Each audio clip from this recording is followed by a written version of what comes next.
Srimati Vandana Chavan. So I stand to support both the bills that have been introduced.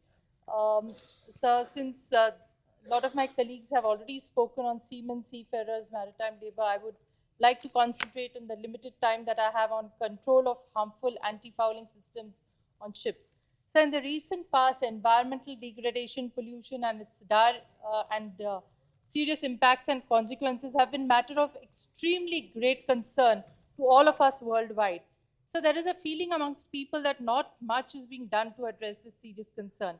And therefore, in the light of this feeling, the present amendment comes as a ray of hope and assurance that the government is concerned not only for the human life, but also maritime and aquatic life, whose safety and health this bill seeks to address. Sir, we all know that the coastline of India is more than 7,000 kilometers. There are almost 171 million people staying in this area, 3,288 marine villages with 4 million population, which are totally dependent on the livelihood on the seas.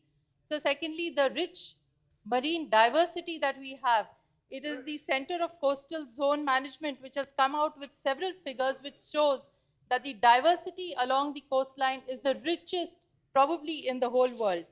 Thirdly, sir, we have 187 ports, including 13 major ports, providing sea-related activities to not only Indian vessels, but a large number of foreign flagged vessels. So this shows that the coastline of India is very important for us demographically, according to the maritime marine life that we have, its richness, and the ports which bring us economic activity. The International Convention, sir, prohibits the use of harmful organotins in anti-fouling paints, which are used to coat the bottom of the ships. So we all know that to prevent sea life, such as algae and mollusks, attach themselves to these hull. This is the chemical which is used, but this chemical gets leached into the seawater, killing precious aquatic life, harming the environment, and possibly entering the food chain, which is harmful for the human being also. So most of the effective chemical which is in this chemical is the TBT, which has proven to cause deformities in oysters and sex change in whelks. Now, if this can happen to aquatic life, this can surely have some or the other impact on human life. And it is shocking to know, sir, that TBT has been found in high levels in the sedimentations in Kochi and in Mumbai harbors. And therefore, I think this is an extremely important topic that we have handled through this legislation.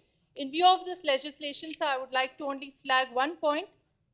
Through this legislation, we also need to ensure that sustainable environment management of coastal areas is absolutely taken as a serious matter. All efforts, sir, should be made to augment marine fisheries, seafood production, and to avoid public health disaster. And last but not the least, ensure that the livelihoods of small fishermen is not affected at any time. Only one pointer, sir, I would like to make here, that the penalties that this bill prescribes, I feel, is much less than it should really be. Those are just the few comments I want to make. Thank you, sir.